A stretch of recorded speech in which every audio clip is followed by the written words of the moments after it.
My name is Naomi Riley, and I am the incoming USAC president for the 2020-2021 school year. On behalf of UCLA, we want to wish you greetings in this new year and thank you for your continued support. Our students face uncertain times, both on and off campus this year, so please keep each of us in your thoughts, and the names of Breonna Taylor, George Floyd, Jacob Blake, Dejan Kizzy, and the countless Black lives that have been lost this year and in the past on your lips. At this time, it is my pleasure to introduce the president of the UCLA Alumni Association, D'Artagnan Scorza. Thank you so much, Naomi. Greetings to all of our attendees today. It's such a pleasure to be here with each and every single one of you. I'm the president of the UCLA Alumni Association, and I welcome you to this event.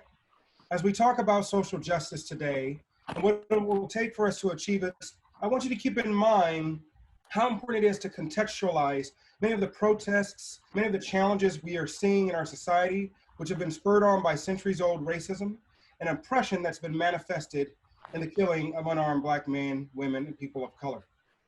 Even Dejan Kizzy, who was killed just 3 days ago, died at the hands of those who were tasked with protecting and serving him. From the 1965 Watts uprisings here in Los Angeles to the 1992 LA uprisings, which I personally lived through, we have to ask ourselves, how can we create change in today's world? I invite you to join this conversation, to think deeply, to evaluate your own position as we take on and tackle these very, very, very tough topics. With that in mind, I'd like to introduce Michelle Johnson, the president of the UCLA Black Alumni Association. Hello, everyone.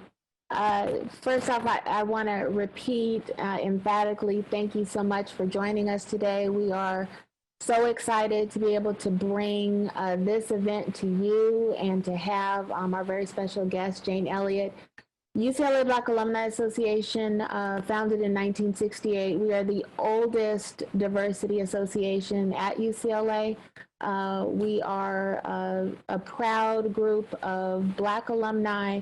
Our main goal and focus is enriching the lives of our community, in addition to raising funds, scholarship funds for incoming African-American students, freshmen, and transfers. So everything that we do is focused around giving back. We're especially proud of this road to social justice. We've been blessed in recent years to bring some amazing people, thought leaders in around the globe to UCLA, and in light of COVID, we have not let that stop the show, and we have moved to a virtual environment. So our Road to Social Justice will be having events every month that you can tune in to UCLA Black Alumni Association's page on Facebook to find out about. We encourage you to become a supporter, to become a donor, to become a member. And this is one of the stops, and we are so, so proud to get this event going. We hope that you'll enjoy it. I want to quickly introduce you to our moderators, in addition to myself, who will be helping today. First up is Maya Burrell. Good afternoon. Maya represents UCLA Black Alumni Association as our VP of Social Events. And then we have Jonathan Perkins. Good afternoon, everyone. On behalf of Bruin X and the larger EDI department at UCLA, as well as the Vice Chancellor of Equity, Diversity, and Inclusion, just want to thank you guys for coming. I'm excited to dive in. Thank you so much, Jonathan. And then we have David Morgan. Let me bring in David.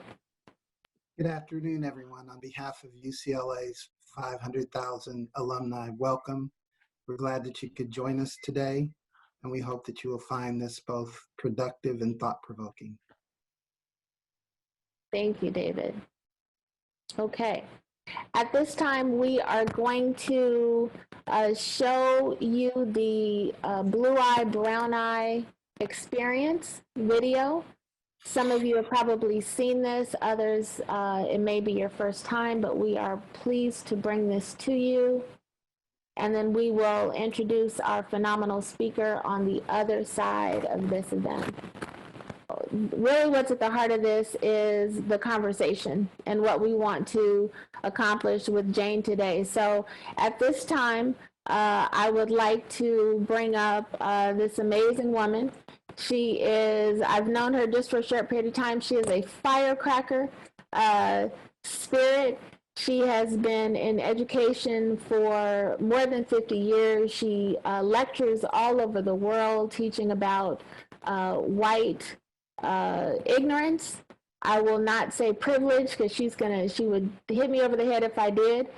She is the creator of the blue-eyed, brown-eyed experiment and our very special guest today for this conversation, ladies and gentlemen, Miss Jane Elliott. Yes, here I am, people. But this is what I have to tell you. Number one, I'm not the creator of this exercise. Number one, it isn't an experiment.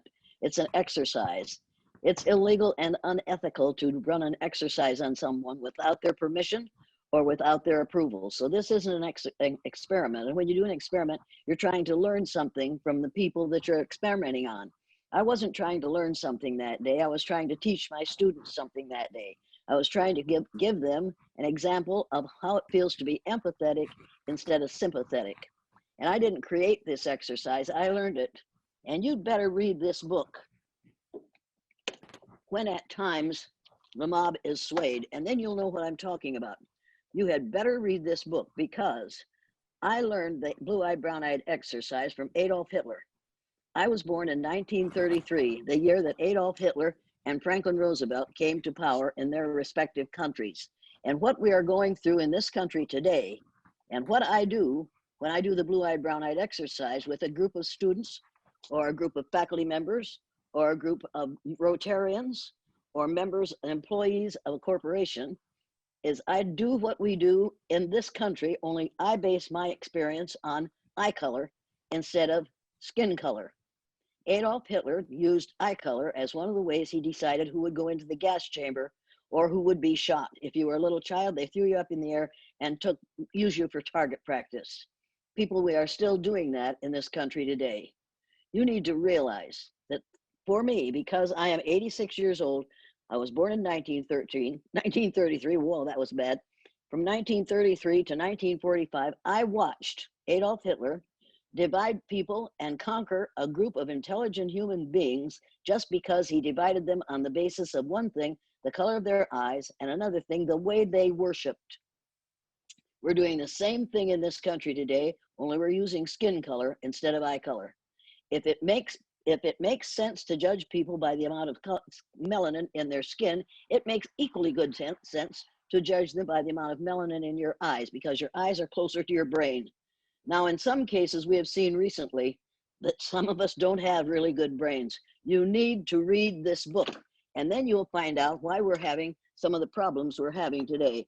And you'll find out why, for people my age, today feels like the beginning of the Holocaust. I've watched it happen, and I'm watching it happen again now. Those children that you saw in that film were all moderately to severely dyslexic. When the principal gave me my class rule that year, he said, "Miss Elliott, these kids aren't going to learn to read. Pass them on and get them out of here. They're never going to graduate from high school." And I thought some really nasty words about him. So I went to the office and I looked up their cumulative files, and every one of those kids had high math scores, low reading and spelling scores. So I knew that I was dealing with children who had a special learning difference, and they had to be taught a special way. And I had taken a course in how to do that. So when they came into my room scared to death because they had heard that I was the worst witch, and only they used the B word in the building, I knew that they were scared, and I knew that I was going to have to get past that before I could teach them. So that's what I did, and I taught these kids how to read. The problem with the rest of the teachers in that building is these kids learned how to read. They left my classroom. They came in, some of them reading at the 1st grade level. They left my classroom reading at the 4th grade level. None of them dropped out of school. Every one of them graduated from high school, except one who was killed in an alcohol-related accident 2 weeks before graduation. And I can't stand to think of it because that didn't have to happen to him.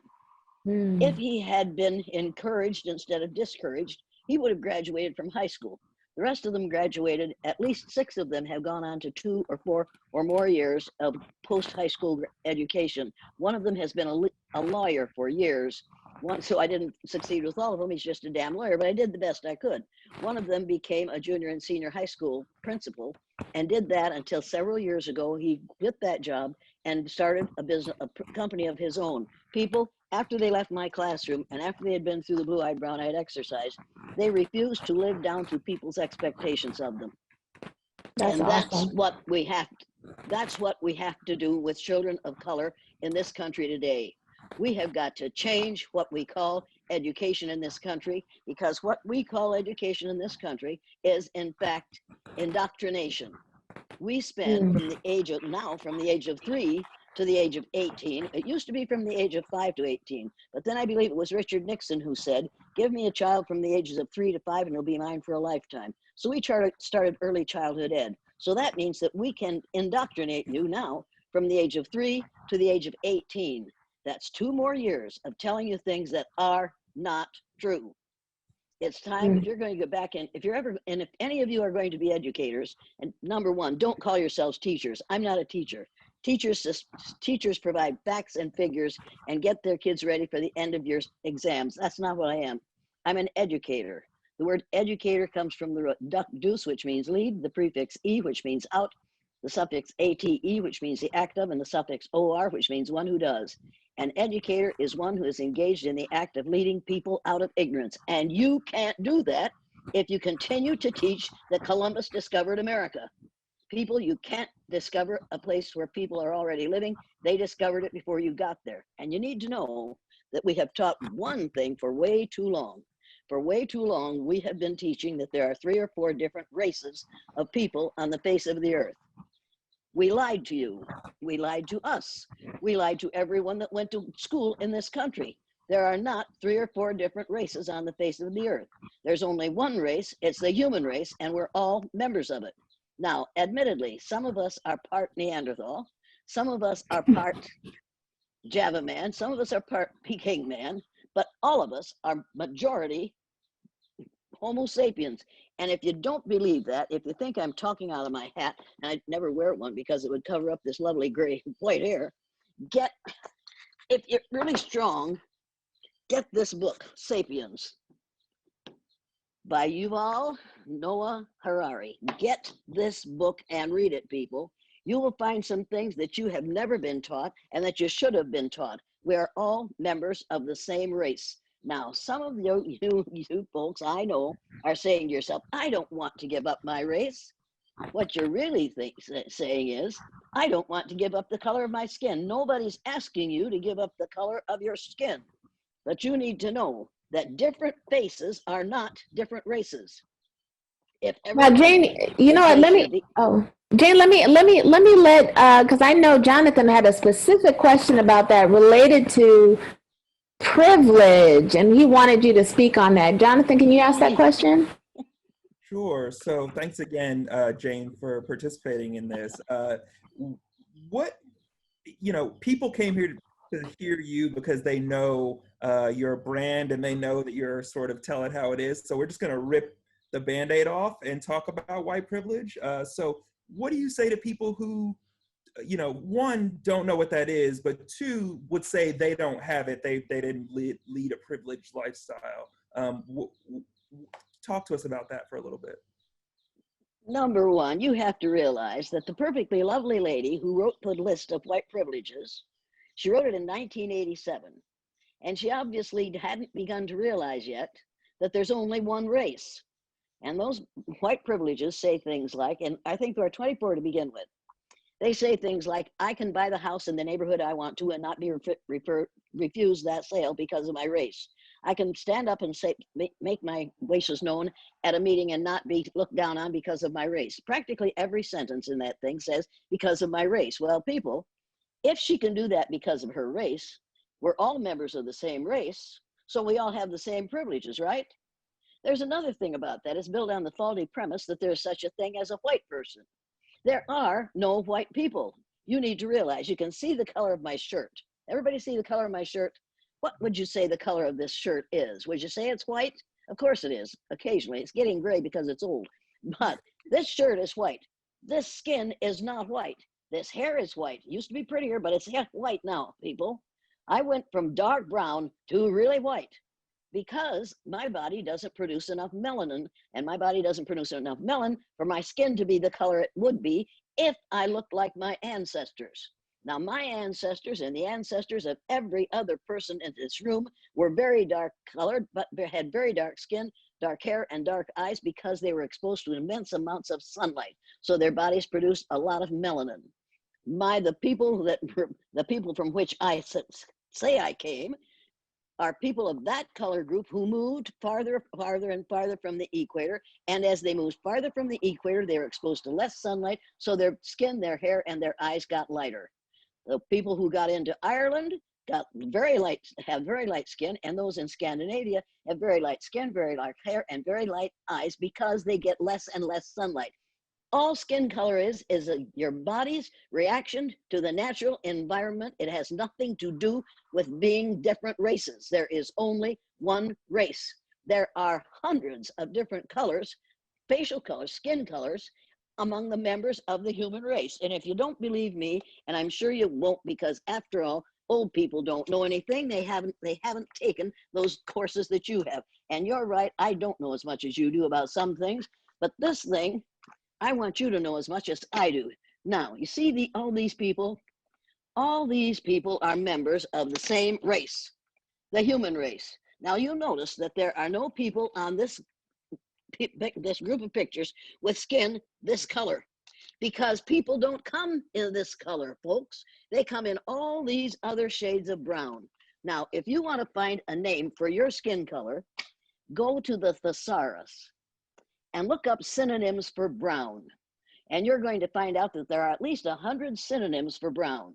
Now, get the Pantone color wheel, put it on the wall, put your hand against it, and then find your number on the Pantone color wheel. I talked to a couple of black, they said they were black until we talked for a while, and then one of them said, I'm chocolate, and the other one said another very light brown color. And I said, good Lord, that's brilliant. That's absolutely brilliant.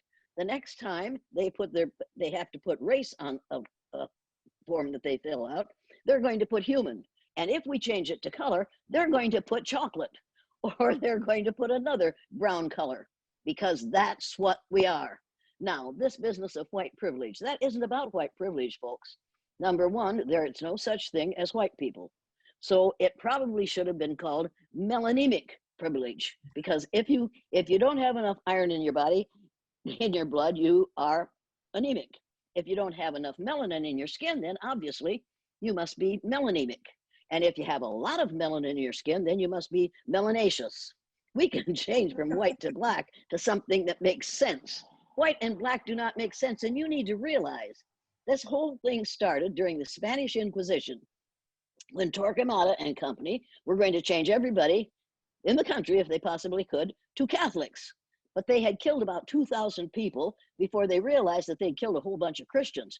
And at that point, they decided you couldn't decide what a person's religion was by looking at them. So they had to find another way to identify those who deserved to die. So they set upon skin color.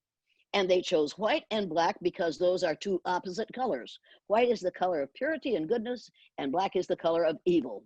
Now, if you want to be called black, fine, that's right. I don't care what you call yourself, just as long as you don't think that there's a black race, because there isn't. There is only a human race. Now, there are people who are part Neanderthal. Everybody has a little Neanderthal in them. Probably most of us have. But you need to remember that Neanderthals are bullish and brutish and inclined to abdominal fat and have orange hair. Now, I don't know whether that reminds you of anyone, but I know who it reminds me of. See, but we see people, the vast majority of us are Homo sapiens. We are all Homo sapiens. We're all members of the same race. Now, white people, give it up. You don't exist. Every one of you is part black. Every one of you came from Africa originally. Your ancestors came from Africa.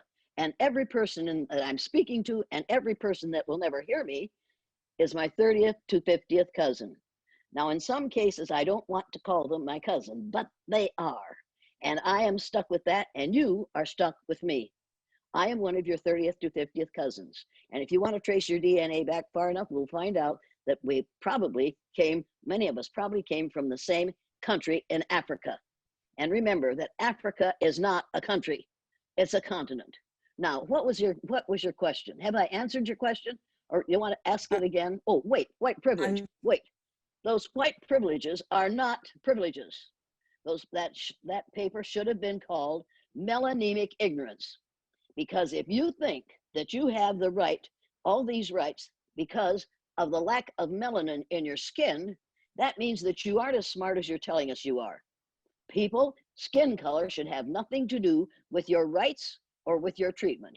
If we had ever, and we haven't yet, but maybe we will starting pretty soon, if we had ever taught, instead of the 3 R's of reading, writing, and arithmetic, and only one of those words begins with R, which is reading, you might have known that arithmetic begins with A and writing begins with W. So the 3 R's is a dumb thing to say anyway. But we could teach the 3 R's of rights, respect, and responsibility. We could, and I did in my classroom, teach my students to respect the rights of every student in the room, and if they didn't, they would be held responsible for that. It's time for us to teach the 3 R's of rights, respect, and responsibility. And if we do that, we won't have to worry about racism, because racism isn't one of the 3 R's. However, it's what we have been teaching in the schools in this country for 200 and some years. It's time to stop it. People, if you insist on maintaining the colors white and black, as they did in the 15th and 16th century, then you must agree to live, if you're going to use the language of those centuries, then you must agree to live as they did in the 15th and 16th century. Give up electricity, give up running water, give up central heating, give up automobiles, give up golf, because just give up golf. People, give up the things that you have that they didn't have then. Try to live the way they did then, because if you're going to talk the way they did then, if you're going to use the language they did then you must live the way they did. I don't think you'll like it. I think you'll figure that you have a right to something better. And I think you have a right to something better. But I also think you have the responsibility for seeing to it that everyone has the right to something better. And you have the responsibility to respect the rights of all of us, not just a few. Now, did I answer your question? Jane, that did. Thank you so much. We want to move to Miss, that was awesome. We want to move to Miss Maya. There's a question for you. Hi, Jane. Good afternoon. I just want to say, first of all, I really appreciate, and I think you're so well respected because of your straight talk, facing racism right square in the eyes for over 50 years, and let everyone know, you know, oftentimes we have all different kinds of people from all over the world actually tuning into this Zoom, and it is sometimes an uncomfortable conversation.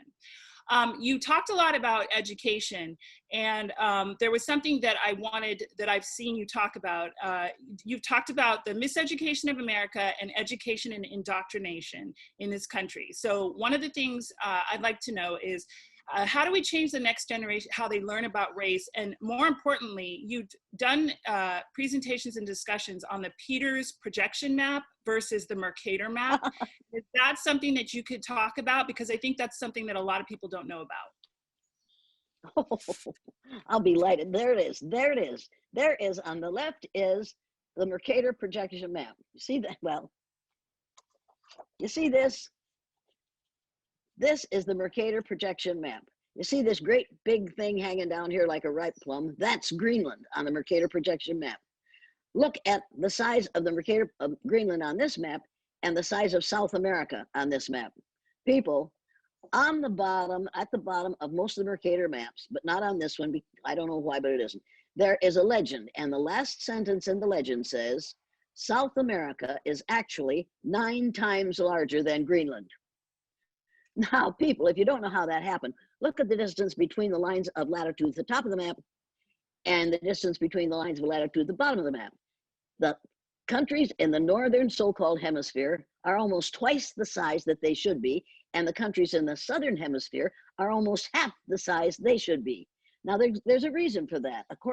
As I understand it, the Pope commissioned Mercator to make a map that showed the spread of Christianity. So what he did was simply shift the globe so that on this map, the equator is 2/3 of the way down the map, when in fact, the equator is supposed to separate this map, this globe, into two equal pieces, the northern hemisphere and the southern hemisphere, because hemi means half. Well, if you're going to use the Mercator map, you can't teach the northern and southern hemisphere. You have to, or you're going to have to teach it 2/3 and 1/3. The map is a distortion, size and location and importance wise, and it was done deliberately. Now, there's a better map, and it's called the Peters Projection Map. If you haven't seen it, go Google Peters Projection Map. Then go to capital O, capital D, capital T, maps.com, and order copies of this map. They are being used throughout the classrooms in the Boston public schools. Look at the Greenland on this map, and then look at the size of South America. People, these differences are important. Those of you who think your skin color differences are important, think about the differences here. We are miseducating the American mind every time we use the Mercator map, and it's not necessary. If you don't believe that Africa, look at the size of Africa. Africa is 14 times as big as Greenland is. 14 times as big as Greenland. Look at the size of Africa. This, if you just take the continent Africa, you could fit into it all of the United States, all of Argentina, all of India, all of Europe, New Zealand, and China would all fit in the continent of Africa. We're talking about size here, people, and we're talking about importance. This is where the natural resources are that we're going to need in the very near future. You need to realize that. We miseducate children by using the Mercator Projection Map. It isn't necessary. There are dozens of ways to look at the world and dozens of ways to teach about the size, shape, location, and importance of the land masses on the earth. But the single most important thing about the land masses on the earth is every one of them was originally populated by people that we call Black. Those first modern human beings moved from the equator to populate every landmass on the face of the earth. Now they changed their skin color, the length of their arms, the length of their legs, their bone length changed, their faces changed, their hair changed, those things changed in reaction to the natural environment as they made that journey. Do you realize, do you have any concept of how brilliant those people must have been in order to accomplish that? And do you have any concept of how ignorant we have been, at least for the 86 years that I've been alive, to discount, disregard, disrespect, and accuse them of being less than? It is an absolute disgrace, and we need to teach in a different way. Those of you who think I'm lying, get Anthony Browder's book, Nile Valley Contributions to Civilization. Now, the Nile Valley is in Egypt, and now you're thinking, well, Egypt's in the Middle East. No, Egypt is in Africa, but we have moved it into the Middle East because we don't want to think that those fantastic things that we got from the Egyptians came to us from people of color, from people who came from Africa, because that is an African country, people. You need to realize that we have been deliberately mistaught. And if you think I'm wrong about that, if you think it doesn't make any difference today, because after all, that's just kindergarten stuff. No, read the book, The Color of Law by Richard Ruttstein. Now, you're going to have time probably pretty soon. And if you're an alumni, if you're part of the alumni, you have time to read this book. Read this book, and you're going to find out, if you don't want to read the whole thing, just read pages 217, page 216 and 217. It says, in the 20th century, federal, state, and local officials did not resist majority opinion with regard to race. Instead, they endorsed and reinforced it actively and aggressively. And we are still doing it. Most of the people who are living in places where they are separated, most of that comes as a result of laws that were written by people who thought that there was really more than one race of people on the face of the earth. And they segregated people because they thought that people of different races needed and wanted to be segregated. So they wrote laws that would do that. People, it's a lie. You need to know that the people who are in Congress today are of the old school. who also believe that there's more than one race. So why isn't it all right to write laws that are absolutely ignorant, totally ignorant? We need to re-educate our lawyers. We need to re-educate our legislators. We need to re-educate the members of the Senate just as fast as you can. And we need to re-educate those who are running for or have already been or are at the present time leaders of this country, because they have been miseducated and they refuse to learn the truth. It says in the Bible, I believe, you shall know the truth and the truth shall set ye free. I would like to be free of the shackles of racism, because it limits my experiential background. It limits my friendships if I allow it to. It limits your friendships. It limits the people you can love, for God's sake. People, we have had laws against miscegenation in this country for a couple hundred years. Folks, get real. You can't cross a cat with a dog and get a dat or a cog because they're two different species.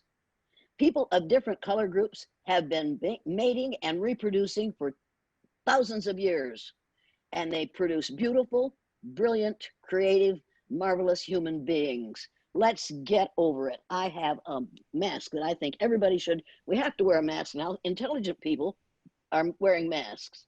Really bright people are wearing masks. The ones who aren't are probably blue-eyed. But this is a mask that someone sent to me, and I think it's wonderful.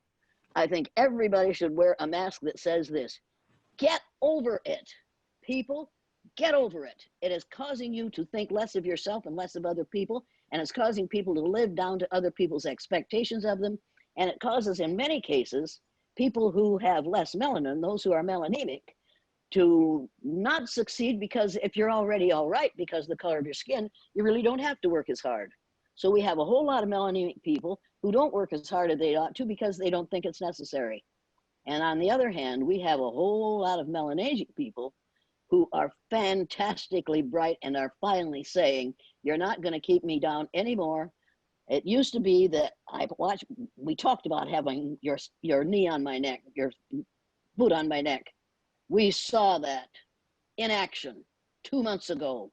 And now we melanemic people can no longer deny that it's happening.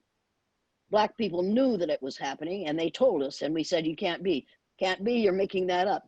You're playing the race card. They weren't playing the race card. They knew what was happening. It happened in their homes, in their neighborhoods all the time. We wouldn't have until we saw it, and we've seen it 4 times in the last 2 months, people. Think about what we're doing here. Think about how we have been misled. Now, did I answer your question? If you're going to ask a yes or no question, forget it, because I can't say yes or no, but I can try. Do you have another question? Thank you so much, Jen. We're going to turn to David. David has a question. David? Thank you, Jane. Jane, a lot of people would push back on you when you talk about color and say that they don't see color. You say that there's no such thing as a white person. That we're all members of the human race. So what are your thoughts when people say they don't see color or they don't see someone as Black, and why do you think they say that? Because they're trying to let you know without letting you know. They don't want you to know this, but what they are really saying is, I have difficulty relating to someone who is the same color as you are. So I'm just going to pretend that you don't have that problem. When some melanemic person, woman, walks, and it's always a young liberal melanemic woman walks up to me and says, I'm colorblind, I don't see color. I say, I knew that before you said it, because if you saw color, you wouldn't wear that shirt with those pants. And she gets really upset, and she's just furious. You don't know what I'm saying. I say, I know exactly what you're saying. What you're saying is you have to deny the largest body, inch for inch, the largest what am I talking about here? The largest organ on a person's body, inch for inch, which is their skin, in order to relate positively to them. You have a problem, and it is not a sight problem. Or I say what Linda Guillory did. I worked for Linda Guillory for US West for several years. And a woman walked up to tall, aggressive, Black Linda Guillory and said to her, Linda, when I see you, I don't see you Black. And I thought, oh Lord, there's going to be bloodshed here. I've got to wear this suit tomorrow. I took 2 steps back, and Linda Guillory said to her, looked down at her and said to her, I think you have an eye problem. Let's make an appointment with the optometrist so that we can get your eyes fixed. Now, that woman ran away from her faster than she had run up to her, let me tell you. I just howled. I said, Linda, that's absolutely beautiful. She said, I wanted to poke her eyes out, but that's not what I'm here for. I'm here to help her not to say that again. Now, Linda was very, very pleasant about that. I'm not quite that pleasant. When somebody says to me, I don't see color, I make them wish they hadn't said it because it's a lie. They are trying, or the woman in Texas, and a faculty member at a college in Texas stood up and said in the middle of my remarks, I just look for the person's heart. I said, can you see my heart from where you're standing? Because if you can, you should go down to the local hospital and volunteer to be their x-ray machine. You can save them a lot of money. She said, you know what I'm saying? I said, I know exactly what you're saying. You're saying you don't want to see my skin color, or you don't want to see the skin color that is other than your own, so you just pretend you look for the person's heart. Have you ever dressed a chicken? I've dressed lots of chickens. When you dress a chicken, you'll find out that we are all very colorful on the inside because we have many of the same organs that chickens do. Now, people and cats and dogs, but we have another organ, which is the brain, which we ought to be using and not saying those ugly things. Now, white people, melanemic people will say, I just don't know what to say to these people. Well, I'll help you out with that. Go to my website, janeelliott.com. Download the printed learning materials. The first is a set of typical statements that white folks make that think they aren't racist. What about this one? I don't understand what you people are saying. The words you people get me right away. Or this one, why don't they just relax? Go through those, check those that you have heard or that you have said, then go to the next page, which is the clarifications to the typical statements. I don't understand what you people are saying. When you say that, that feigns ignorance of legitimate minority demands for the basic ideals of all humans: justice, equity, pluralism, and human treatment. That's all people of color are saying. They want the same things that melanemic people want.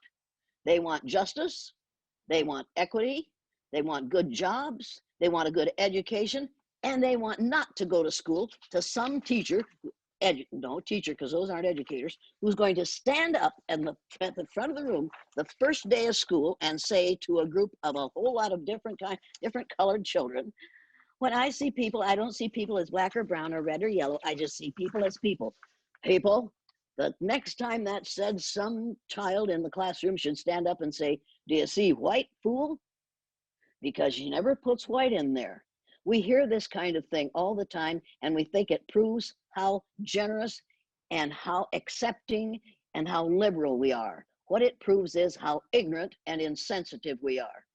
And we do see color. It's a good thing to have different colors because those different colors are a reaction to the natural environment over centuries and centuries. Get over it. Now, after you finish those two, go to this one. Commitments. You're going to say you brought us a lot of problems. You didn't bring us any solutions. Oh, yes, I did. Go to this set. Commitments to combat racism. Read through these. Check those that you have done. Yes. For instance, have I aggressively sought out more information in an effort to enhance my own awareness and understanding of racism, talking with others, reading and listening? Have I done that? If you have done that, check yes. If you haven't done it, check no.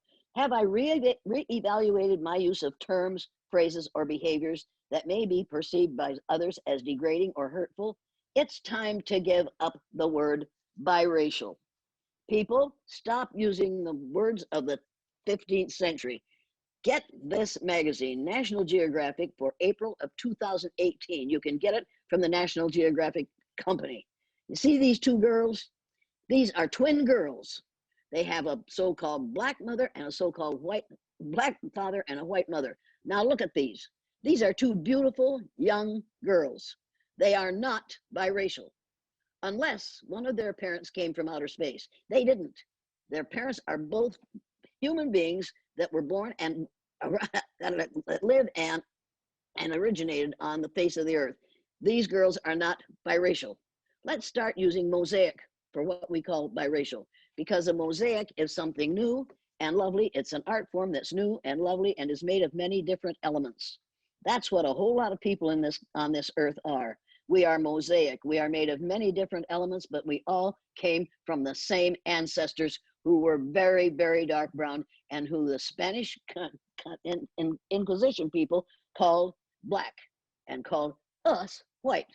Because after all, if we're white, we must be good, we must be perfect, we must be fine. Forget it. It's time to get over those two terms. Now, did I answer your question? It did. Thank you so much. Okay. We'll go to Jonathan next. Go ahead, Jonathan. Unmute yourself. As a newly Mosaic person, I appreciate you saying that. So I have a question for you that touches upon a couple of topics that you've mentioned already. You talked about the recent killings that we've seen of innocent Black people around the country. We saw in Kenosha, Wisconsin, the murders that were carried out by a 17-year-old MAGA Trump supporter, so-called Blue Lives Matter enthusiast. And I'm not good at math, but he was 17 years old, and that means he was 8 or 9 around the time that Trump started his racist birther lies about Obama, and probably 13 or so around the time Trump took office. So I hear, all that is to say, I hear people talk about all the time about racism going away after the sort of racist generation dies off, for lack of a better word. Can you speak to this notion of anti-Black racism being taught and absorbed by children, as was so obviously the case with this 17-year-old shooter in Wisconsin, who must have been indoctrinated for years and years and years before this time? We start indoctrinating people with the idea of racism prenatally. I worked with a group of registered nurses for a day from Los Angeles. They asked me to come in and talk to them, and they're registered nurses and they have worked in delivery rooms. And I said, look, I was delivered of 4 children in 5 years, but I don't know anything about medicine. I know about sex, but I don't know anything about medicine. She said, that's not what we want to talk to you about. I said, what do you want me to talk about? She said, we are all going to become midwives because we have worked in delivery rooms and we know that Black and brown women, so-called, do not get the same treatment in delivery rooms that white women and their babies do. She said, we want to be midwives so that every woman that comes into the delivery room will be treated fairly.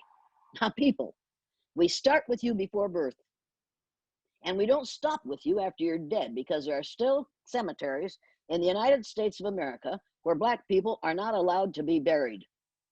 Because you see, we have built up this false notion of the strength of and the power of Black people.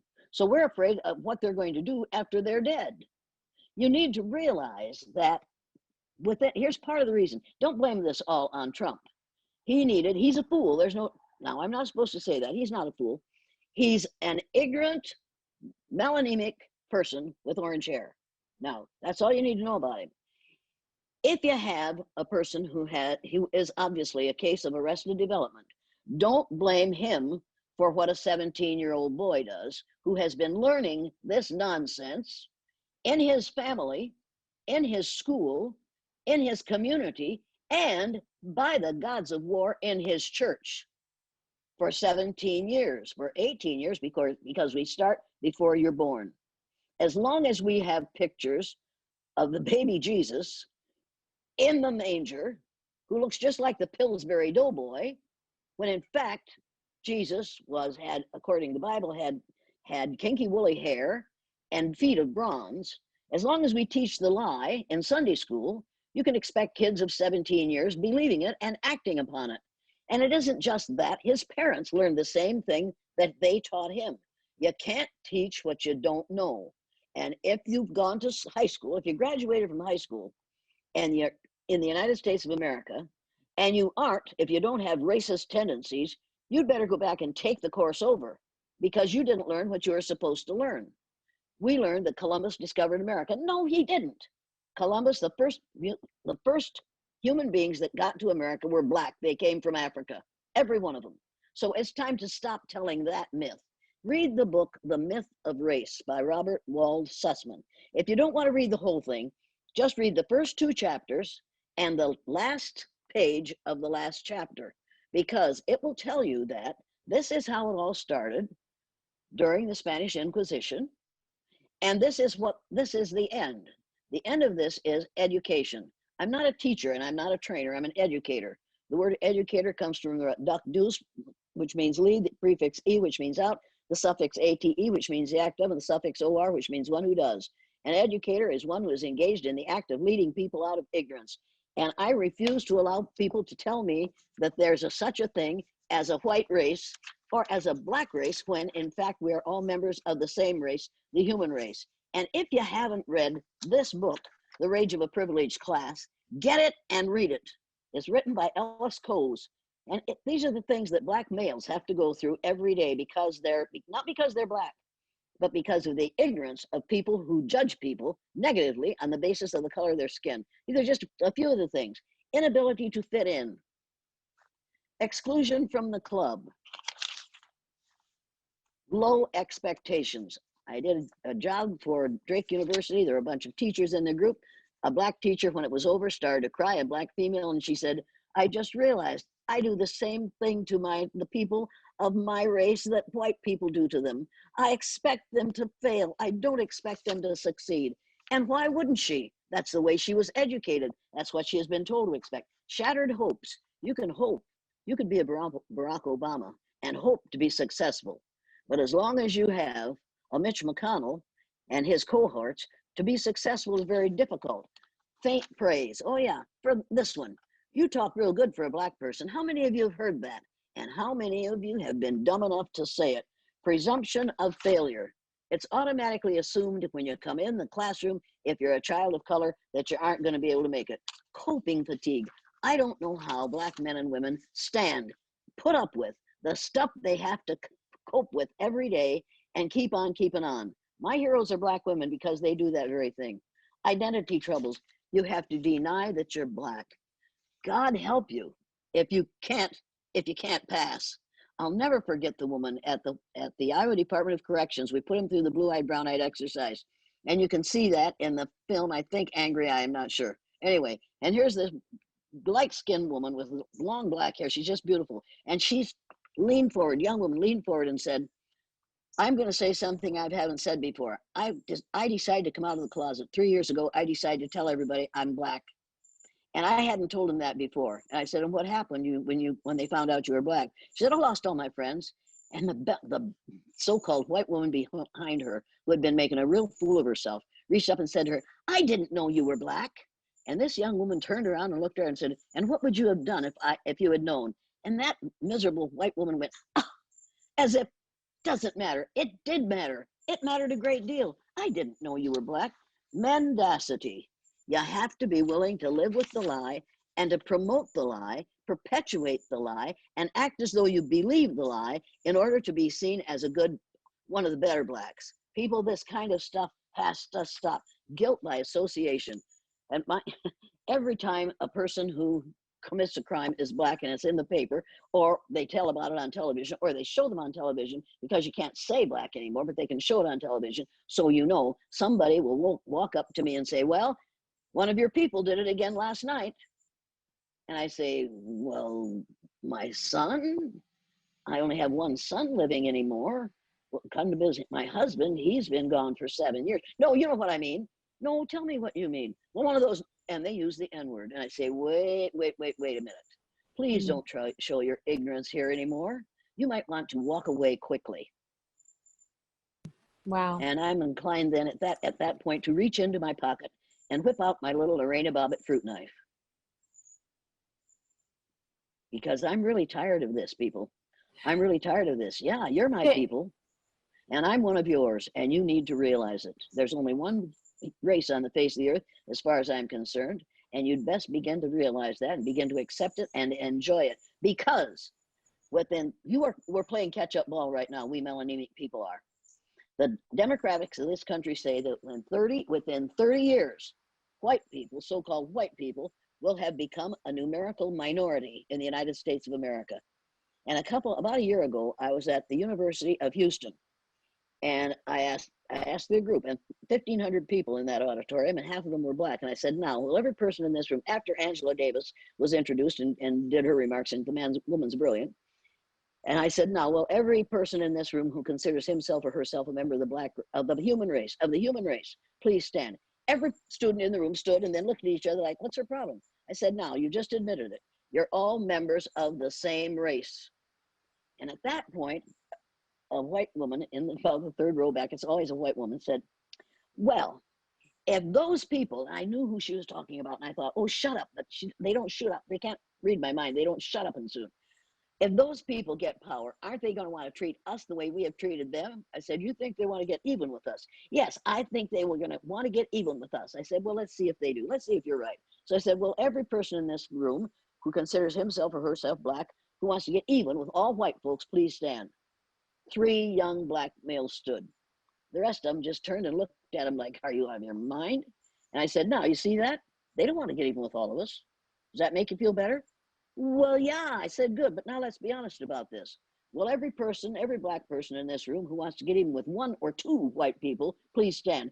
Every one of them leaped to their feet, shouting and laughing and cheering and applauding and high-fiving one another. And I just stood there and grinned like a skunk eating bumblebees. I thought, oh, thank you very much. I said, no, you see, they don't want to get even with all of us, but every one of them wants to get even with 1 or 2 of us. Now, what you need to do is behave in such a way in the present that in the future, they don't want to get even with you. You aren't one of the 1 or 2 that they want to get even with. Does that make sense to you? And she went, I think so.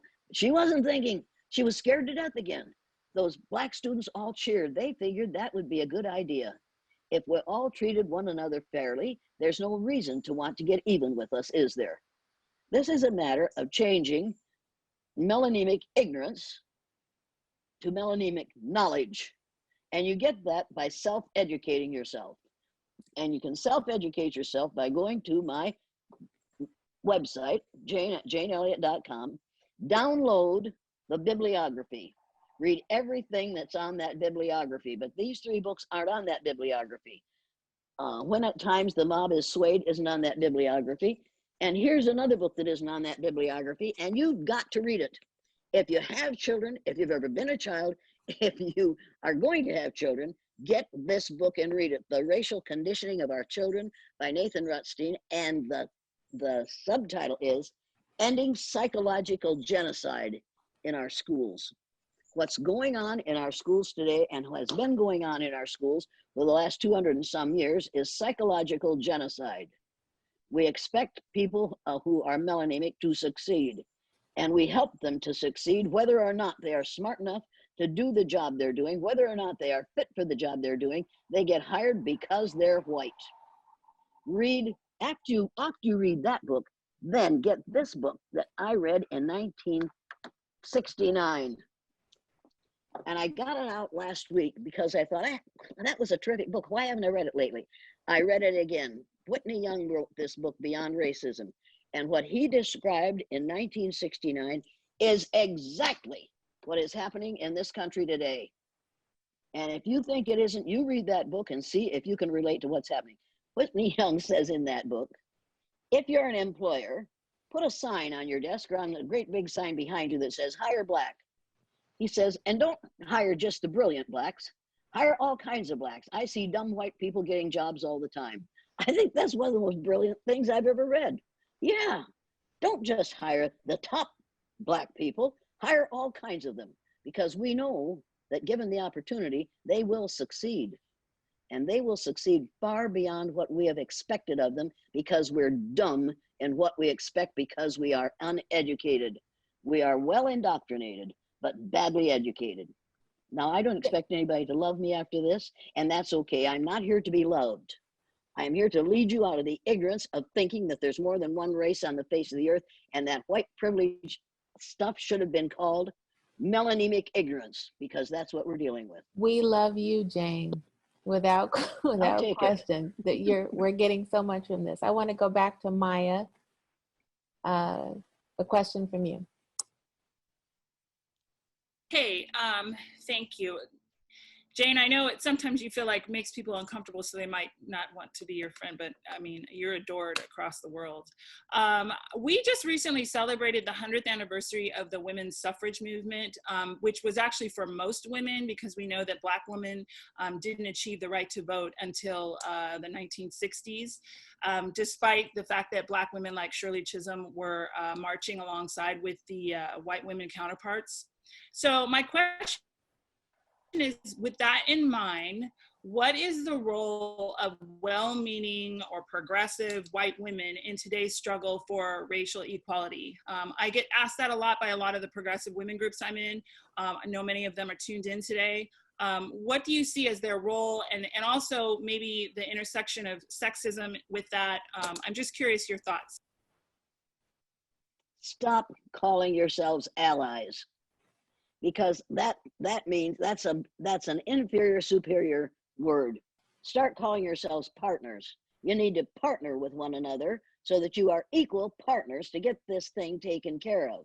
And you need to remember that the civil rights movement was effectively calmed down considerably by the beginning of the women's movement, which was allowed to succeed because white men wanted to take the power away from the civil rights movement, so they put it on women, and the women's movement was a mostly white women's movement. They might as well have been wearing signs that said, Black women need not apply. You also need to know that the affirmative action that people are having such a hard time with, white people have had a real hard time with affirmative action, because they say, why should they have more than we do? The major beneficiaries of affirmative action were white women. Get that into your heads. Do your homework. Read Andrew Hacker's book, Black and White, Separate, Unequal, and Hostile. Read that book. And then, if you can, and the question was, what about white women? What is our responsibility? Is that sort of the question? Hello. Yeah, I would say, what is their role in obtaining racial equality? What are maybe some of the suggestions or things that you can help? Besides, I know you said that, stop calling yourself an ally. Just wondered. Well, I gave you a whole list of things on that, commitments to combat racism. Do those things. Complain when you see something wrong happening to a Black man, a Black woman, or a Black child. Go to the school and insist that the Pantone color wheel be put on the wall, and that the teacher says to the children, boys and girls, you're all members of my race. We are all members of the same race, but we all come in different colors and different sizes and different shapes and different hair color and different cultures and different nationalities. But here's what we're going to do in this room. We're all going to be members of the same race, and you will be for the rest of your life, because that's the way it is. That's the way it is. And we're going to start at the preschool level, teaching that there's only one race and we're all members of it. And we are all responsible for seeing to it that all our rights are respected. And then you go to the teacher and you say, you're taking the Mercator map out of the room and you're putting up the Peters projection map. You're going to do away with saying things like, when I see people, I don't see color. You're going to stop saying that. You're going to take out that Crayola crayon box on the first day of school, certainly in first, second, or third grade, maybe not in preschool, but certainly by third grade. You're going to have them take out that white color, put it against their skin, and see if anybody matches it. And then you're going to take out the black color and do the same thing. And then you're going to say, now, here's get a set of Crayola crayon, put out a box of, I don't know, 32 or 60 shades of brown color several years ago. See if you can get your hands on that. And let those children find their skin color in that box, because we are all members of the same race and we are all shades of brown. Go to the Roget's Thesaurus and look up synonyms for brown. I talked to two Black women who were Black. They said they were Black until they realized they weren't. And they have changed the names of their colors. One said, I'm mocha, and the other said, I'm chocolate. I think that's what they were. But they were two shades of brown. You can find 100 of them in Roget's Thesaurus. There, like a fool, I decided I want to found a new word for what I am. So I looked up synonyms for white, and it took me about 15 minutes to realize that I was doing something really stupid. Why am I looking up white when I'm not white? So then I went to look up what might work, and I looked up brown, and yeah, I can find, I'm speckled brown. I'm sorry, I'm speckled. I don't color properly. But the rest of you need to know that there's another way.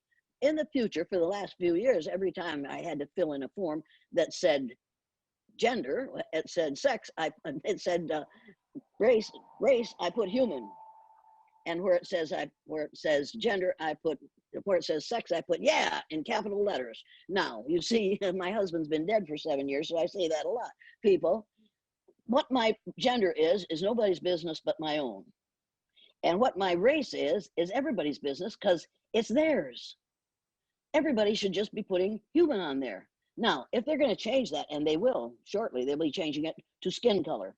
And at that point, you need to have a word out of the thesaurus that is a synonym for brown.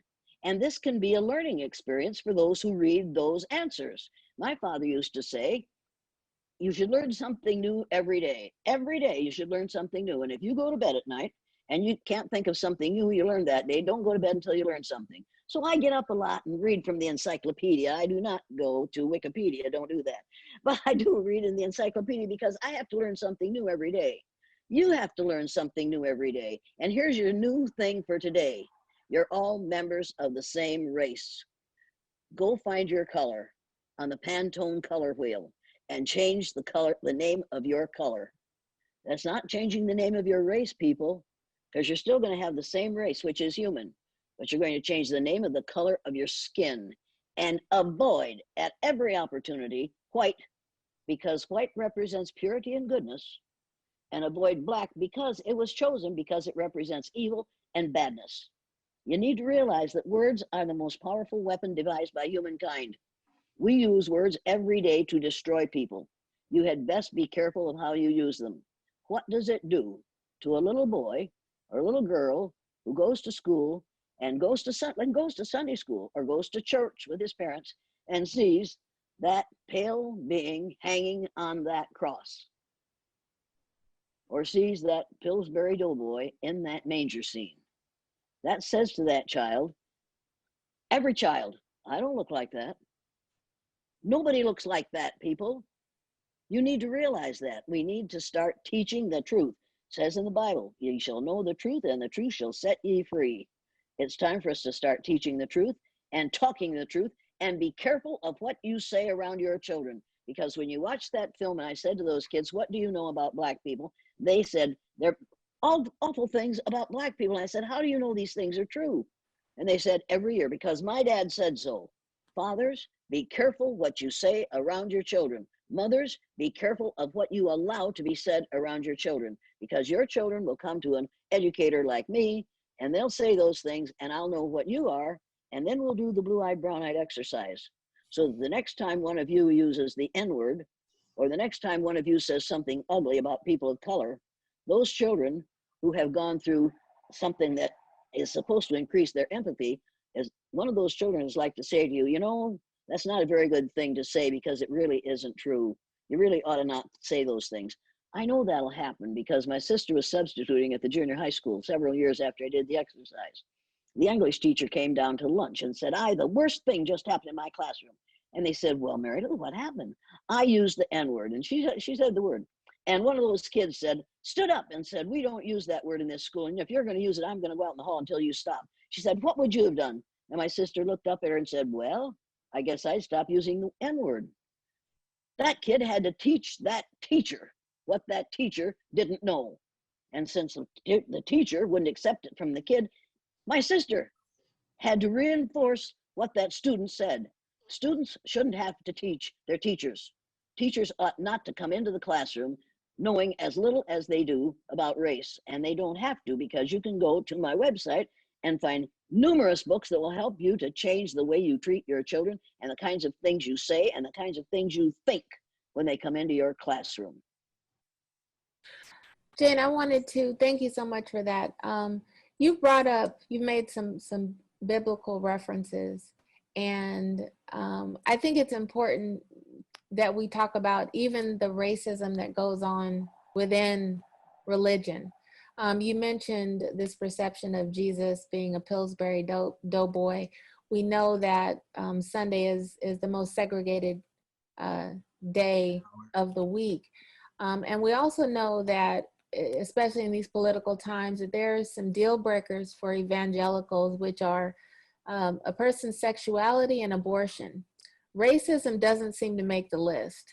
Bigotry doesn't seem to make the list. Can you speak to that and what you would say to evangelical people? The line is drawn, and it's still drawn by color, even in Jesus' name for them. Of course, the hatred of abortion is a race problem. You don't see people rioting outside Planned Parenthood clinics in Black neighborhoods. You need to realize, if you haven't, and I mean, you haven't read it, and I'm sure you never will because you can't get it. In 1987, a man named Ben Wattenberg, who was an advisor to presidents of the United States and a member of the American Enterprise Institute, which is an ultra-conservative right-wing think tank, wrote a book called The Birth Dearth. I read it. Oh my God. And then I read it again. And then I thought, he's got to be kidding. He wasn't kidding. He was absolutely serious. The first paragraph in the first page says, the main problem confronting the United States today is there are not enough white babies being born in this country today. If we don't do something about this and do it quickly, white people will become a numerical minority in this country, and this country will no longer be a white man's land. I thought, he's got to be kidding, but I read the whole thing. He said there are 3 things we can do to keep this from happening. Number 1, we could pay women to have babies, as they have been doing in Western European nations for years. Then he says, unfortunately, and these are his words, not mine, unfortunately, we would have to pay women of all colors to have babies, so we don't want to do that. He said the second thing we could do is increase the number of legal immigrants allowed into this country every year. Once again, he says, unfortunately, the vast majority of those wanting to come to this country today are people of color, so we don't want to do that. He said the third thing we could do is remember that in 1987, 60% of the fetuses that were aborted were white. If we could change that number, we could avoid what is going to happen. Now, people, I told that to a college class, 3 years ago, maybe. Must have been 3 years ago. And after I said it, one of those little boys, and they are little boys, or they wouldn't be wearing those caps, wearing that red cap with the words on it that say, make America great again, but they mean make America hate again. Make no mistake about that. Raised his hand and said, Mrs. Ellis, you got your statistics wrong. I said, wait until I'm done here, and we'll go downstairs, and you can tell me where I'm wrong. So he waited around until I had finished with all the selfies and the things you do. And then we went downstairs. We sat down at a table, and he said, now, Mrs. Elliott, you've got your statistics wrong. I said, you said that before. Well, what's wrong with my statistics? He said, a year ago, the statistics were, you said that 60% of the fetuses were aborted that were white in 1987. I said, they were. He said, a year ago, only 39% of the fetuses that were aborted were white. I said, you just made my point. He said, what do you mean? I said, think about it. In 1987, 60% were white. A year ago, 39% were white. Are we making progress and having more white babies born?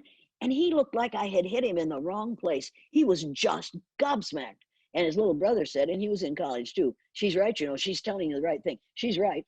So his teacher came over and took him by the hand and led him out into the hall so he didn't make a fool of himself anymore. People, you need to realize that the reason we are closing abortion clinics, they aren't abortion clinics.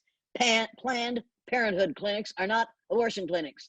They are good things for many women for many different problems who won't be able to get medical help, particularly now. They are extremely important to women. Planned Parenthood clinics are. You need to realize that most of them have been closed because of the people who are opposed to abortion. Now, make no mistake about this. What I do with my body is my own business. And what you do with your body is your own business. And if abortion is a sin, that's between you and your God, not between you and Phyllis Schlafly and whoever the other people are in the present. It was Phyllis Schlafly in the past. It may be somebody else in the present who are telling you what God says you can do with your own body. You talk to God. You don't have to talk to them. You need to realize that this is an attempt to limit your freedom. Another thing, you're going to build a wall. And our present leader says we have to build a wall along the southern border of the country. And he has said this out loud to keep those brown-skinned people out because brown-skinned people reproduce too rapidly. People, none of this is an accident. Read the book When at Times the Mob is Swayed, and you'll understand what's going on. Women, you must not, and men, you must not allow women to become second-class citizens again. and to have somebody else, because of their religious beliefs, tell you what you can do with your body. What you do with your body is your business, and you will be held responsible for what you do with your body. They won't offer to take that child and raise it. No, you had it, you raise it. They won't offer to take that child when it's sick and pay for its medical help. In fact, it will be very, very difficult for us to get any medical help unless something is done, and done soon, about COVID-19. And when we have decided that we are going to let it happen and develop herd immunity, which is the most recent thing we have heard out of these fools, we're going to let herd immunity take care of this. That's what's happening with the Navajo Nation. Herd immunity. You can kill just so many, and then there won't be so many left to have to kill. I'm really angry about amen, this. amen, and amen to that. I say a women, a women, a women. A women, there you go. Which is the reason the Methodist minister came out to my house several years ago and visited with me for quite a while. He was new, and as he was leaving, he was standing on the bottom step of my kitchen, my entry, and he said, "Mrs. Elliott, will you do me a favor?" I said, "Sure, I will if I can." "What is it?" He said, "Will you find another place to worship?" I said, "Well, yeah, I suppose I can if that's what you want, but why would you ask me to do that?" He said, "Because you're disturbing my parishioners. They don't like the words you use." I said, "Oh, they don't like when I say she instead of he, and us instead of that?" He said, "Well, yeah, that's exactly it." Now, but he said, "You have a church next door," and I do. There's a little old Baptist church right next door to my house. He said, "Why don't you start your own church?" I said, "Maybe I will. Would you like to join?" "No, I wouldn't want to join your church." And he took off running. He almost ran to get to his house, his car, before I totally ruined him. Being in my presence had been bad enough, but he had to get out before I let him know what I was really thinking. People, I believe that God is a spirit and has neither gender nor color. And if you think he is an old white man that looks like Charlton Heston playing Moses, you need to think again. God is a spirit. It's neither a he nor a she. It has neither gender nor color. And God made the first race. He made the human race. Human beings created racism. And anything you create, you can destroy. We created it. We could stop it if we chose to. We'd better choose to, because if we just don't destroy it, it is going to destroy our democracy. We're in trouble right now. We're in worse trouble than we have ever been in my lifetime. And part of the reason is people are trying to separate us according not only to the color of our skin, but to the way we live our sex lives, and to how we worship or do not worship. You have a right to worship as you choose, and this government has no business telling anyone how or where or when or why to worship.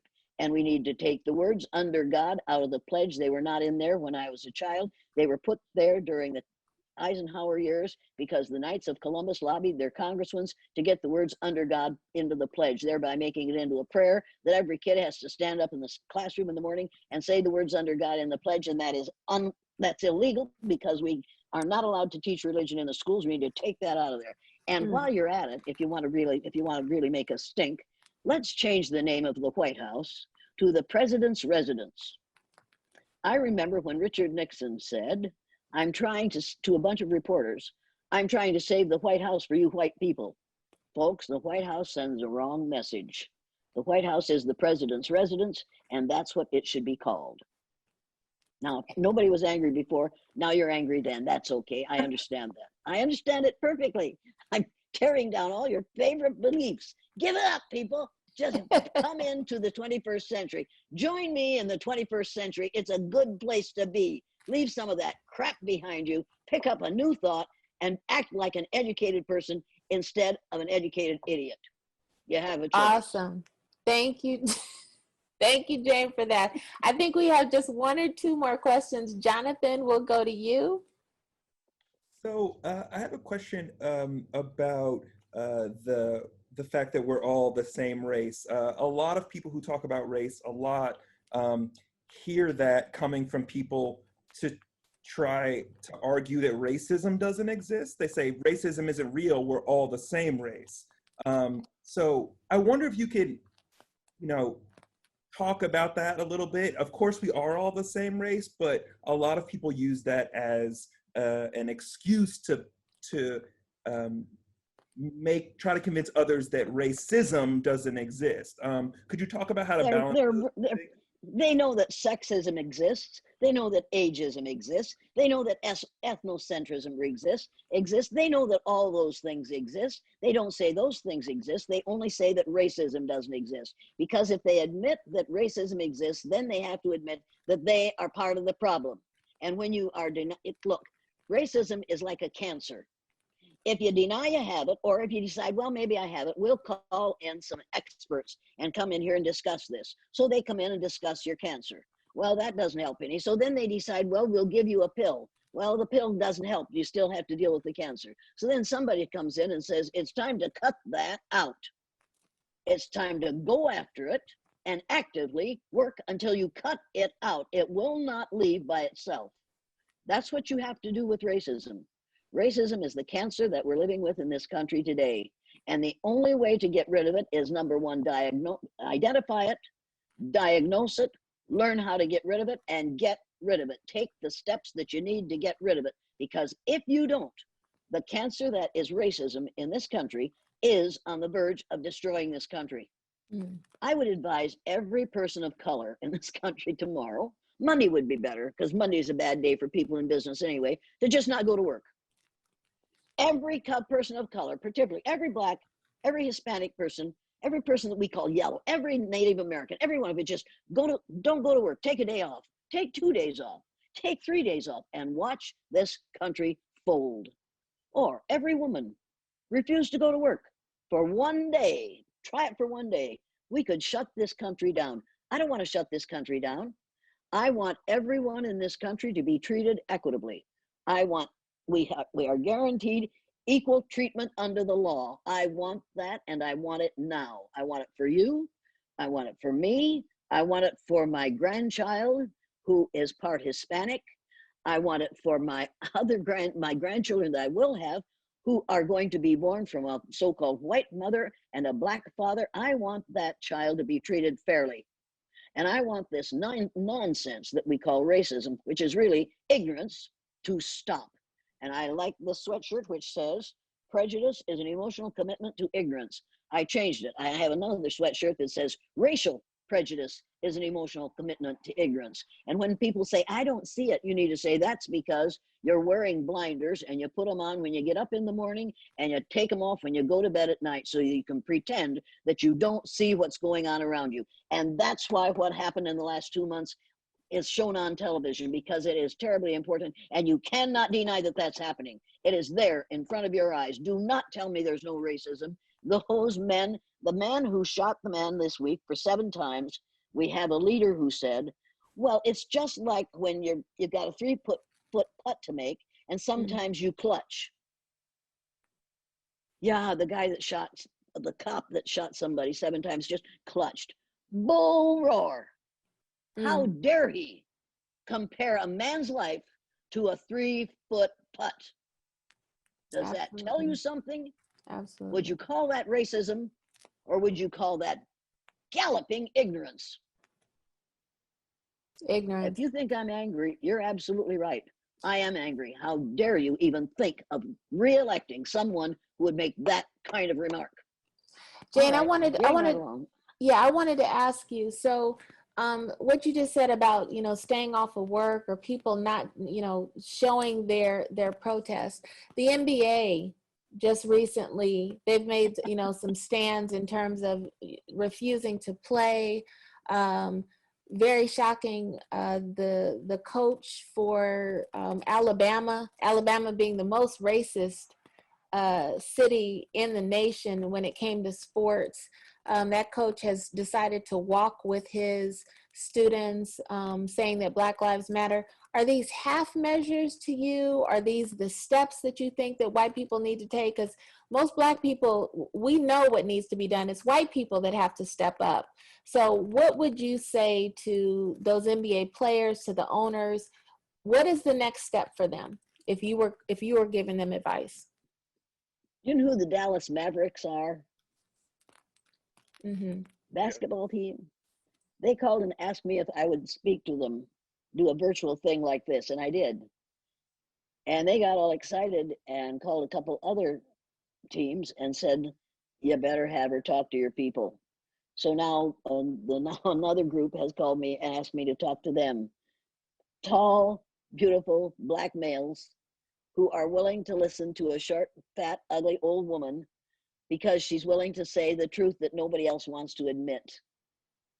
I think when members of the NBA will support what I'm saying, that's a good thing, because that says kids love those men. They love what they're doing. They love what they're able to do. They want to become them. That is wonderful, because this is the beginning of the end for racism, perhaps in the NBA. This could be the beginning of the end of racism in a lot of places if we finally realize that those Black men who are such fantastic basketball players and football players and baseball players and have been for all these years, they are able to do that because they are in many ways super beings. They are brilliant. They are built to do what they're doing, and they do it better than anybody else does, because you can't keep them down. We need them. And as long as we need them, we'll appreciate them, and we'll be kind to them, and we'll even let them into our homes occasionally. And I am absolutely tickled to death that they are willing to listen to me. Of course, they're going to pay me for it, but I'm tickled to death that they're willing to listen to me. Because I don't think Black people realize how fantastic they have been over the centuries. I don't think that any Black person realizes how amazing Black people are. Think about this. We do our best to keep them down. We do our best to keep them from learning in school. We do our best to devalue them. We do our best to refuse to hire them.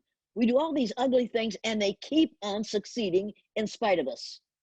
My heroes are Black women, because they've developed coping skills that I've never had to develop. I will never forget the Black woman who stood beside me at a major university in the northeastern part of the United States. They introduced me as being talking about differences. And she raised this, there was a woman in the crowd, a white woman, who said, why do we have to talk about differences? And these were all department heads and administrators in this university. Why do we have to talk about differences? Similarities are more important than differences. We're more similar than we are different. And I said, I'll show you why we have to talk about differences. Well, you come up here, and I pointed at a tall, melanemic man sitting in the room. I said, will you come up here, please? Well, he had to say yes, because he was afraid to say no. At that point, I had the stage. And I said, will you come up here? And I pointed to an even taller Black woman. She came up and stood beside me. I said, now, and I just wanted to know whether these educated people could pass the damn test. I said to this group of over 200 people, department heads and administrators, do you see any differences in the three of us? And I thought, oh, please, oh, please, oh, please. And the first thing they said was height. I said, that's the first difference you notice. Yeah, height. So I said to this tall man, is your height important to you? Well, yeah. Does it give you power? Yeah. Did you earn it? No. You're just born this way? Yeah. But you have power because of your height? Yeah. A physical characteristic over which you have no control, and you have power because of it? Yeah. So I said to this Black woman, does your height give you power? She said, no, but there are other things to discuss. I said, we'll get to it. So I said, once again, do you see any other differences here? So then they said gender, only they said sex. Well, you can't say sex to a white man because they turn red and you turn them into a man of color. So I said, is the fact that you're male important to you? He said, oh yeah. I said, did you earn that? No. Does your gender give you power? Yeah. You're pretty powerful, aren't you? Yeah. And I didn't say, well, smell isn't everything, because I have to be careful about that. So I turned to this Black woman and I said, is the fact that you're female important to you? Yes, but there are some other issues. I said, we'll get there. So I said, do you see any others? So then they said age. So we went through that. And once again, yes, the man, age gives him power. And the Black woman said, no, and there are some other things. I said, all right, now do you see any other differences here? And I thought, oh, please. And finally, somebody said color. I said, thank you very much. You're the first person who's ever said color. Usually they say race, but you're smart enough to say color. Now, what color are you talking about? Hair color or skin color? She said skin color. So I said to this fool on my left, is your skin color important to you? He said, I never have to think of it. Oh my God. He might as well have spit on that Black woman.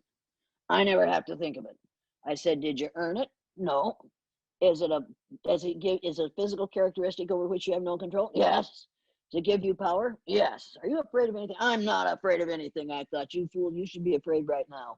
But I didn't whip out my little Rain-A-Bobbit fruit knife much as I wanted to. So I said to this Black woman,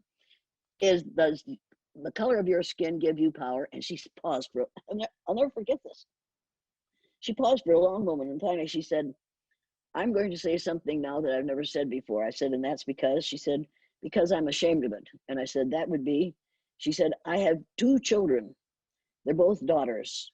Both times when I was pregnant, I prayed that I wouldn't have a son. I said, and that's because, and by now there was one tear slowly making its way down the left side of that beautiful woman's face. She said, because I didn't want to think about what he'd have to go through, and I didn't want to think about what I'd have to go through when I lost him. She didn't say if I lost him. She said when I lost him. The only sound you could hear in that room was this man beside me going, and I thought, cry, you miserable SOB, how dare you? How dare you stand up here and make that statement? I never have to think of it, and I'm not afraid of anything. So I stepped to the front of the stage and I said, now, that woman just taught you more in 2 sentences that I could teach you in a lifetime. The next time you hear people complaining about Colin Kaepernick refusing to stand for the national anthem, you remember this. The last sentence of the national anthem says, oh, say does that star-spangled banner yet wave, or the land of the free? And I pointed at that white male and me, and the home of the brave. And I pointed at that black woman, because black women have to be brave every morning to get up and send their kids out into a society that hates them and that says we hate them. That woman is braver than that tall white man will ever be as long as he lives. And something has to be done about this. We have miseducated people long enough, and we have devalued people long enough, and we have put our prayers in the wrong place long enough. You'd better all pray that whenever we get to where we're going, it's a better place than we have created here. Because some of us are going to be really uncomfortable. Thank you for that, Jane. Maya, I think we'll come to a close with your question, and I think Jane is a great person to point this out. Okay. Before I ask this question, I just wanted to make sure that I let everyone know. I know that we had some technical difficulties, but I do think it's really important that everyone Googles and goes back and watches the Blue Eye, Brown Eye experiment, because it truly was, it is considered a landmark of social science. And I just think it's really important that you go back and watch it. There was a question, and Jane, I hope you can talk about this. Why are Black people hated so much? And why is there a constant focus on Black people, even when we don't meet the stereotype that white supremacy has established? Because we're taught to hate them. We're taught to hate them. We're taught that in the schools in this country. We're taught that on a daily basis. We're taught it by the way we treat them, by the way we talk about them, by the books we write about them, by the words we say about them, by the movies we make about them. My God, go back and watch a John Wayne movie several times a week, and you'll see how we're taught to dislike those who are different from ourselves. Look at any of the movies that have been made until the last about 25 years, and you're going to find how you'll learn how to teach racism. Just look at any social studies book and see that all the people who made valuable contributions to the history of the world were white males. And obviously, they sprang fresh from their fathers because there are no mothers mentioned. It's only white males who have done wonderful things.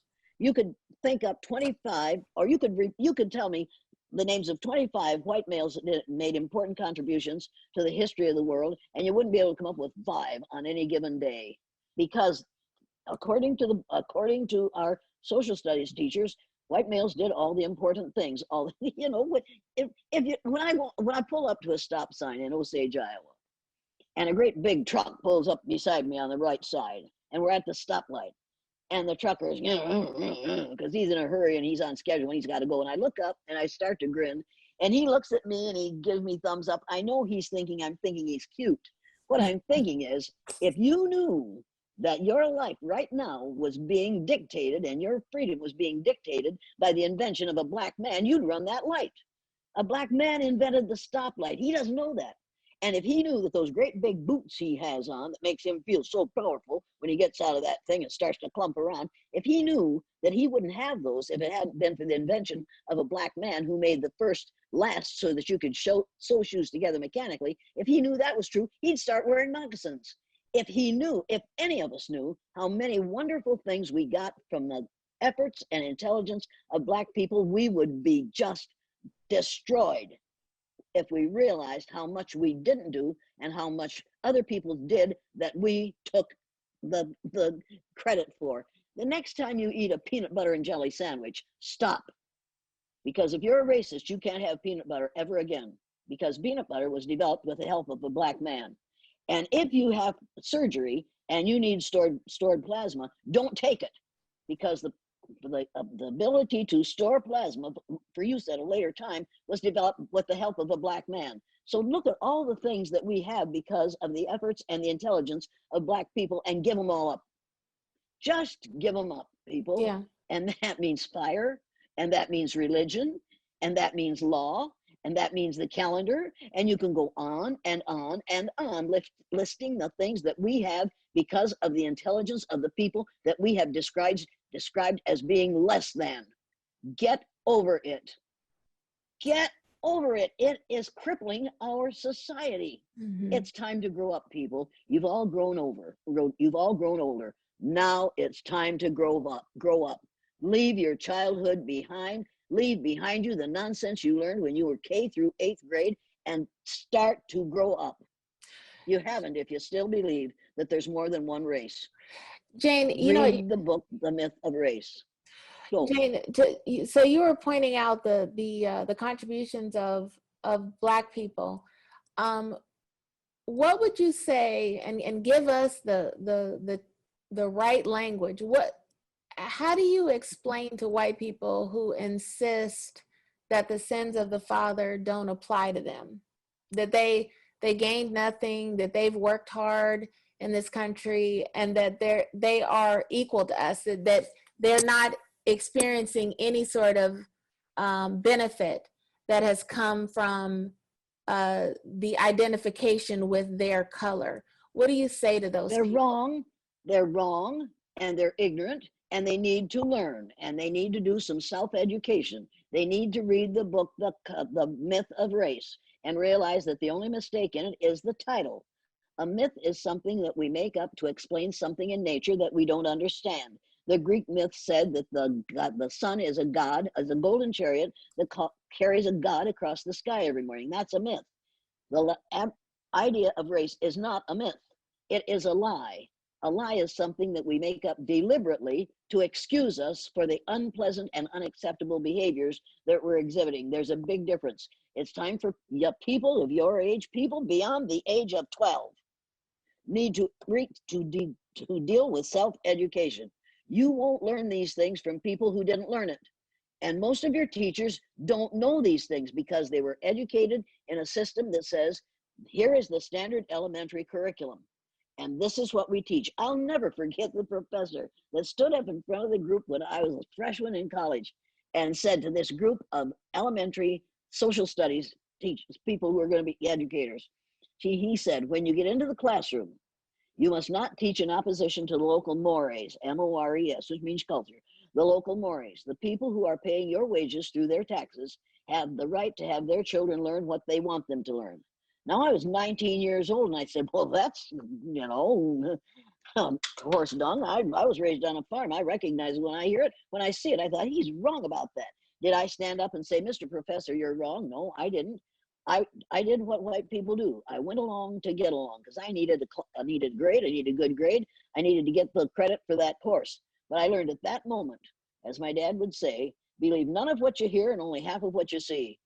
Now on television, believe none of what you hear and none of what you see. I've been on the Oprah show 5 times. I've done several shows like that. Believe none of what you hear and none of what you see. It's all a put up deal. You need to realize that. And when you watch those shows in which somebody in the audience stands up and asks the question, you need to know that that question is scripted. And that person has been chosen to ask that question, because the average person couldn't think up a good question and ask it in front of all those audience members and the cameras. So they are given the question to ask. and they are trained trained actors. They are professional audience members. I found that out when I did the Oprah show. You have to realize that what you see on television is questionable. If you see it, check it out. And the chances are pretty good that you're going to find out that it was scripted. Believe none of what you hear and only half of what you see. Check it out. And check out everything that I have said. Check it out. Read these books or read a million other books and see whether I'm wrong. Now, there's someone named, I think his name is David Horowitz. Right now they are advertising his book on television. It's How the Media is Trying to Destroy Mr. Trump.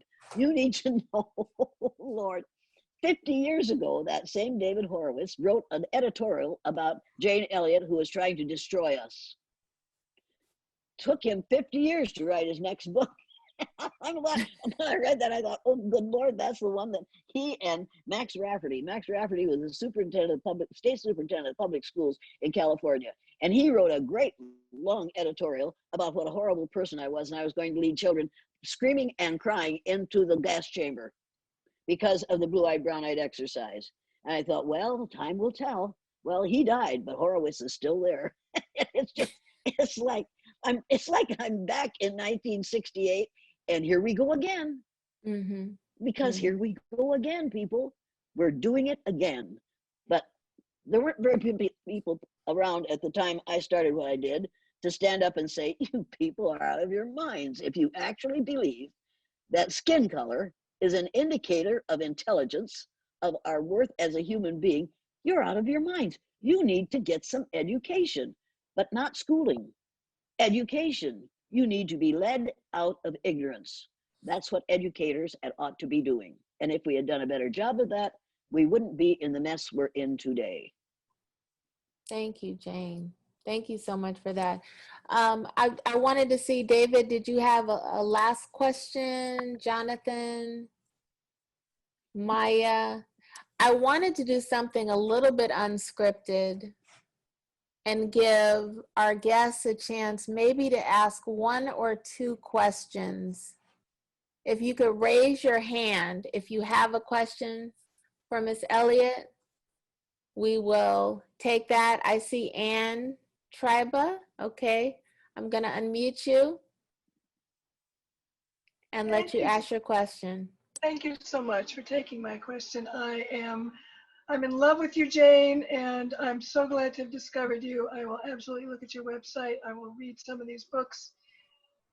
If you can answer this question, did you have an epiphany at some point in your life? I mean, you talk about being 19 and already kind of being aware that you need to follow the mores was wrong, or was it gradual? I'm curious about how you came to where you are or where you have been for many decades. My dad was a person who could spot what a person was in the first 5 minutes he talked to him, in some cases 3 minutes. And somebody would come to the house like a Fuller Brush salesman, and then they're perfectly fine people, but you need to realize. Or the minister would come to get us to go to church. And after he left, my mother would say to my dad, well, Guinea, what'd you think? And Dad would say, well, he's a likable bastard, which said, see, that's a perfect description of what he was. Dad could spot you a mile away. And you learned to have very clear vision about what was being said and what was being done. Believe none of what you hear and only half of what you see. And he said it and he meant it. My dad was the most honest person I have ever known in my life. And he would say, you don't judge a book by its cover. And I'll never forget, after my kids were in high school, my dad was talking to us one day about his cousin who had a still, one of the most successful stills during Prohibition in Mitchell County, Howard County. And my dad was talking about how he as a young man would go out to the farm and the cousin would take him out along the creek, and there would be a bunch of a willow clump in the creek, and the guy would get down in the creek and pull up the willow clump, and underneath it was a great big barrel full of bootleg booze.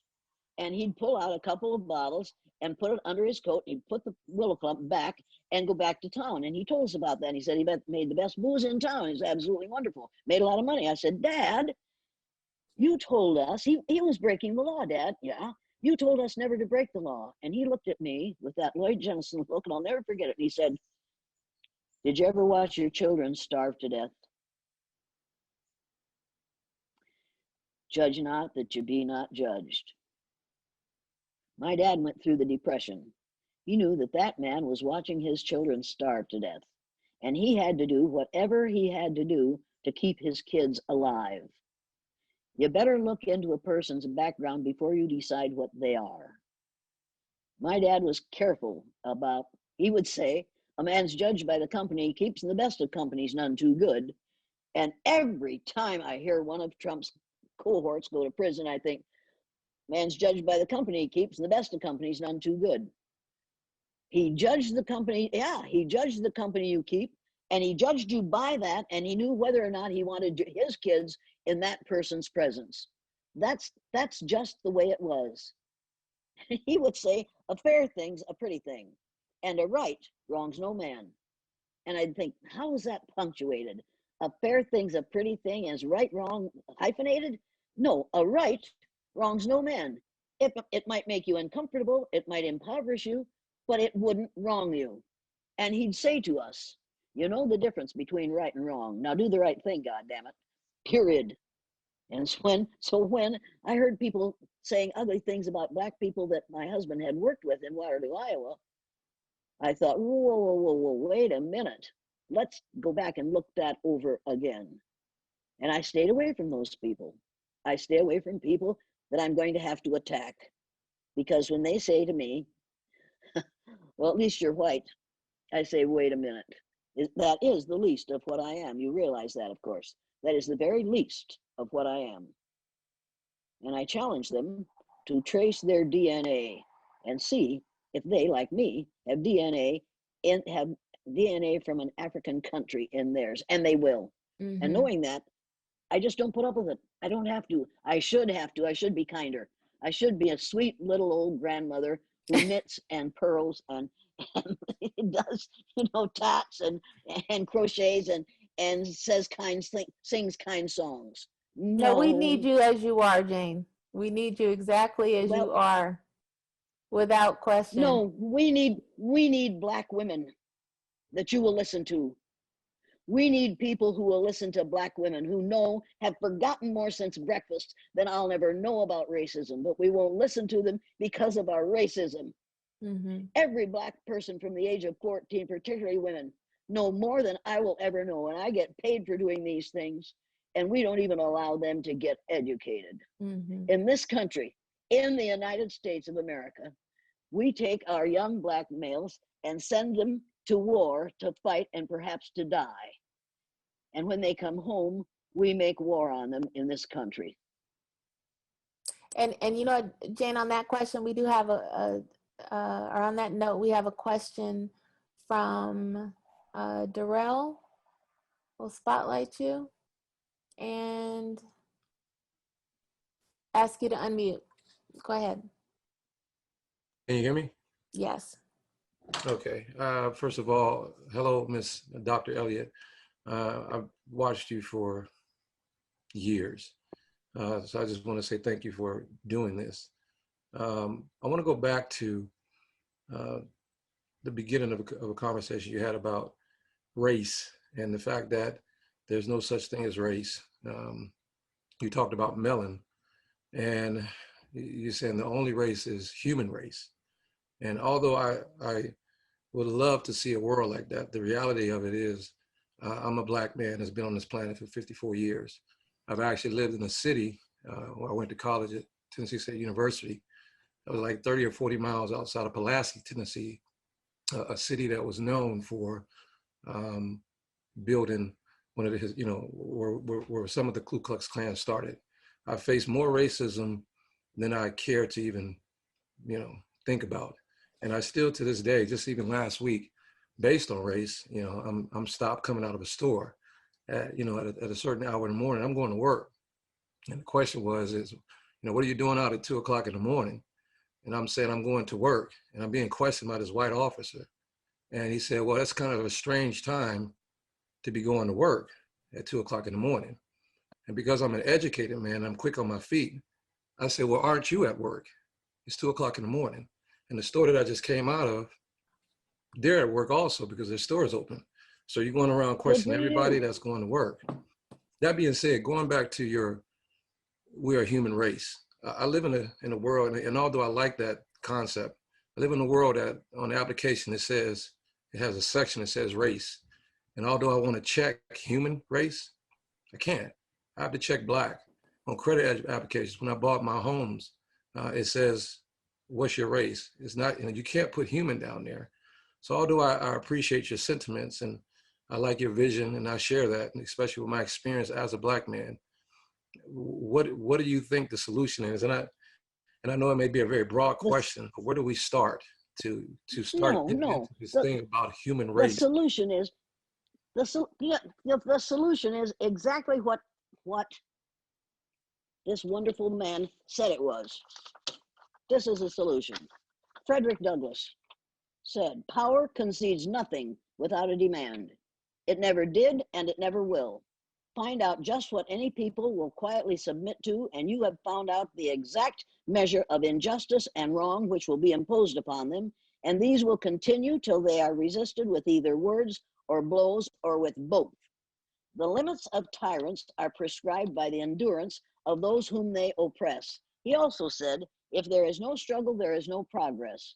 Those who profess to favor freedom and yet deprecate agitation are men who want crops without plowing up the ground. They want rain without thunder and lightning. They want the ocean without the awful roar of its many waters.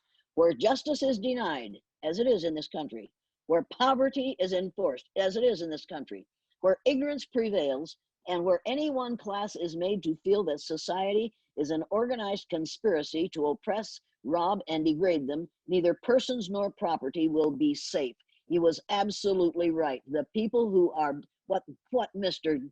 Donosaurus T. Rump calls rioting in the streets are people who are protesting, and they are doing the right thing. We all must join in that protest and refuse to let this go on. And that white policeman that asked you where you were going and why you were out at 2 o'clock in the morning needs to have his grate shaken, and he needs to find another job, because he just acted in an absolutely racist way. And anybody who says that wasn't a racist behavior needs to know that it was. And what you need to do is take a white person out with you and have the two of you walk from different directions down the street and see which one of you he asks why you're out at 2 o'clock in the morning. And you do that on camera. The best thing that has ever happened to people in this country is a camera, a cell phone that you can take pictures of doing what that white policeman just did. And you have grounds for a lawsuit after that, and you need to let them know it. We have to make people realize that we're mad as hell and we're not going to take it anymore. We're not going to put up with this anymore.